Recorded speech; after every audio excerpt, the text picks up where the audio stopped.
यदि छंतु ब्रह्मचर्यम चरंती, जिनकी इच्छा एकमात्र भगवत प्राप्ति की है, यदि छंतो, उनको क्या करना होगा? ब्रह्मचर्यम चरंती, ब्रह्मचर्य का पालन करना होगा। प्रत्येक इंद्रियों का निर्विषय हो जाना वास्तविक ब्रह्मचर्य है। केवल जनेन्द्रिय से ही ब्रह्मचर्य को नहीं लेते। हमारी प्रत्येक इंद्रिय भोगों से रहित होकर भगवत अनुराग में नेत्र प्रभु को देखना चाहते हैं, त्वगेंद्रिय प्रभु को स्पर्श करना चाहती है, घ्राणेन्द्रिय प्रभु के श्री अंग की गंध पाना चाहती है, श्रवणेन्द्रिय प्रभु के वचन सुनना चाहती है। एक एक इंद्रिय अपने प्रभु में लग गई, अंतर्मुख हो गई, बाहर विषयों का त्याग हो गया। इसे ब्रह्मचर्य कहते हैं। पर प्रारंभिक ब्रह्मचर्य में जनेन्द्रिय का ब्रह्मचर्य अत्यंत आवश्यक है। यदि जनेन्द्रिय जन्य व्यभिचार दोष से युक्त है तो कदापि उसे भगवत प्राप्ति नहीं हो सकती। शुभ गति व्यभिचारी शुभ गति चाहे, असंभव। और भगवत मार्ग में सबसे बड़ा दुश्मन यही व्यभिचार दोष है, काम। इसी से हमारा हृदय मलिन होता रहता है। अंधा बटे बड़ा चबाए वाली दशा रहती है। हमें 50 वर्ष हो गए, अरे 50 जन्म हो जाए, तुम व्यभिचार करो, गंदी बातें करो, गंदे चिंतन करो, सो समय व्यतीत करें, अनंत जन्म व्यतीत हो गए, भगवत प्राप्ति हुई क्या? 50 वर्ष से भगवत प्राप्ति हो जाएगी क्या? 5 मिनट काफी है भगवत प्राप्ति में। एक बार नाम काफी है।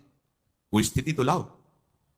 बार बार बहिर्मुख वृत्तियों के द्वारा विषयों में सुख बुद्धि कर लेने से हमारा सारा का सारा अध्यात्म चिंतन बदलता रहता है, इसलिए लाभ नहीं मिल पाता, एक रस चिंतन नहीं रह पाता। बार बार विक्षेपी विषय करते रहते हो, हम सहते रहते हैं और भोगते रहते हैं। एक बार तो हिम्मत करके उठो, अवलो नशानी अब ना नशई हो, एक बार तो दृढ़ बनो। बस मन के अनुकूल चलने की बात को तुम्हें रोकना होगा, तभी तुम्हारे अंदर यदि छंतो, ऐसी इच्छा जागृत होगी। पक्का पक्का ऐसा ही है। जब हम किसी विषय के वेग को सहते हैं, विषय नहीं भोगते हैं, तो मन बहुत जलाता है। उस जलन में फिर एक ही बात होती है, बस भगवत प्राप्ति हो जाए, झंझट खत्म हो जाए। कब तक हम इसमें चलेंगे? एक बार भगवत, वो जलन हमको भगवत प्राप्ति की इच्छा प्रकट करती है। अपने लोग क्या करते हैं? जलन को मिटाने की कोशिश करने लगते हैं। तो भगवत प्राप्ति की इच्छा क्या? भोग प्राप्ति की तृष्णा जागृत हो जाती है। भोगी हुई भोगों को बार बार भोगने की इच्छा का नाम तृष्णा है। बाहर और भीतर से कोई सहयोगी नहीं, जल रहा है उपासक, तब रास्ता निकलता है भगवत प्राप्ति का, तब इच्छा प्रकट होती है। अब नहीं, बहुत जल लिया, अब तो केवल प्रियाजू के समीप जाना है, अब तो प्रभु के सानिध्य में रहना है, नहीं इन भोगों की जलन में जलना है। पर यहां तक पहुंचने के लिए जलना होगा, तभी लिखा है सहित सहित बाढ़ है भगति तास्तितिक्षस्व भारत, क्योंकि आगमा पाइनो अनित्यास, ये नाशवान काम क्रोधादि तुम्हें प्रेरित करेंगे, तुम इनके वेगों को सह जाओ। ये स्थायी नहीं है, आगमा पाइनो है, आने जाने वाले हैं, और ये सहन करने से नष्ट होते हैं, भोगने से बढ़ते हैं। यदि छंतो, अगर भगवत प्राप्ति की इच्छा है तो ब्रह्मचर्यम चरंती, ब्रह्मचर्य का पालन करना ही होगा। इसमें कोई गुंजाइश नहीं, क्योंकि आप चल ही नहीं सकते। ध्यान से सुन लो, ये मनोरंजन का मार्ग नहीं है। इसमें मन ही मार तनहारिक है वृंदावन में गाज, इसमें मन मारना होगा। यदि छंतो, यदि तुम्हारी ऐसी इच्छा जागृत हो रही किसी जन्म में भगवत प्राप्ति करनी, तो ब्रह्मचर्यम चरंती। आप सच्ची मानिए, जिसके निकालने में तुमको सुख की अनुभूति हो रही, उसको रोकने में कितनी सुख की अनुभूति होगी। उन्मत्त हो जाओगे बहुत जल्दी, आपके सारे के सारे करण भगवदाकार होने लगेंगे यदि आप ब्रह्मचर्य का पालन करेंगे। शरीर स्वस्थ, हल्का, मन प्रसन्न, नींद आदि पर विजय, कितने गुण ही गुण। और ब्रह्मचर्यहीन आलस्य, प्रमाद, भोगों का चिंतन, मन का डिप्रेशन में पहुंचना, कमर में दर्द, टांगों में दर्द, सर में दर्द, घबराहट होना, बिना किसी कारण के मन भयभीत हो रहा है, भोजन अपच हो रहा है, बिना किसी प्रक्रिया के वीरनाश हो रहा है, बिना किसी प्रक्रिया के। कहे को मृत्यु स्वयं स्वीकार कर रहे हो, ये मृत्यु है। चाहे भगवान दत्तात्रेय जी बोल रहे हैं या भगवान कपिल देव जी बोल रहे हो, जब उपासक को संबोधन करते हैं भगवत प्राप्ति के लिए, तो कहते हैं इस भोग वृत्ति को साक्षात मृत्यु रूप देखो, ये मृत्यु है तुम्हारी। जब शरीर राग त्यागना है तो तुम शरीर से भोग भोगोगे, तो आसक्ति शरीर की पुष्ट होगी, आसक्ति भोग सुख की पुष्ट होगी, है नहीं। कितने दिन शरीर रहेगा, कितने दिन भोग रहेंगे। विचारवान बनो, ब्रह्मचर्यम चरंती, ब्रह्मचर्य का पालन करो।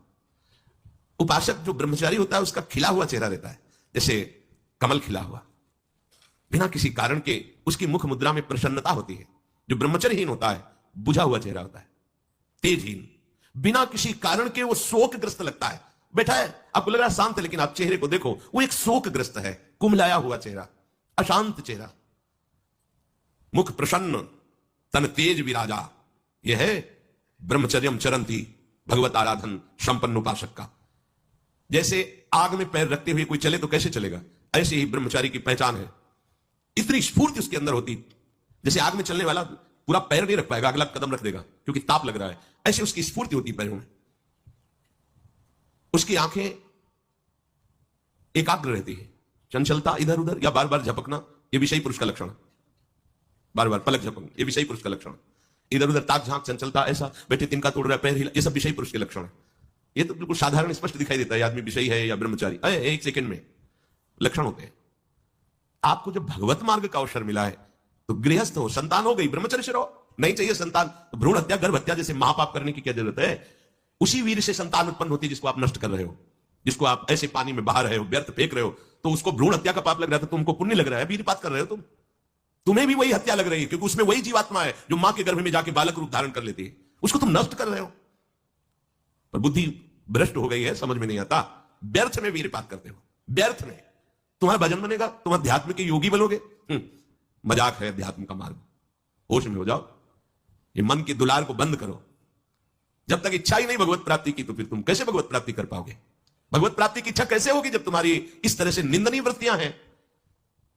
इंद्रियों को दुलार कर रहे हो, मन को दुलार कर रहे हो, भगवत प्राप्ति चाहते हो, आचरण नीच और चाहते हो उच्च पदवी।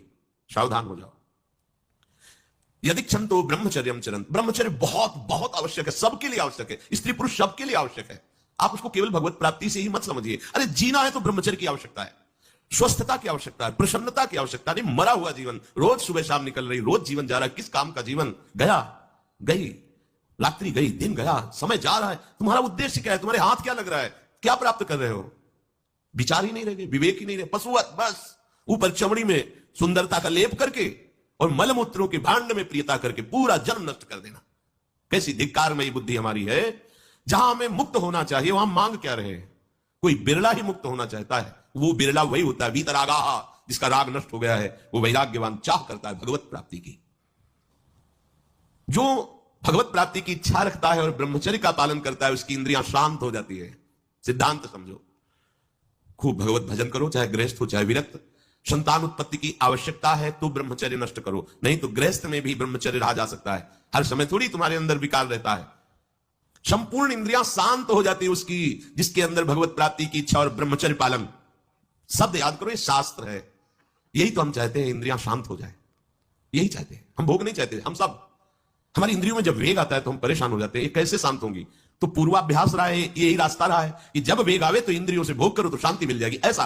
और ये उल्टा है, त्यागात शांतिरंतरम। भोग का वेग आए, सह जाओ तो शांत हो जाओ। पर उल्टा बात हमारी बुद्धि सिखाती है कि भोगों को भोगो तो शांति मिल जाएगी। और भगवान कह रहे जिन्होंने रचना रची इंद्रियों की और भोगों की भी, वो कह रहे त्यागात शांतिरंतरम, तो उनका त्याग कर दो तो शांति को प्राप्त हो जाओगे। चाहते हम शांति ही है, पर हमारी दुर्दशा है।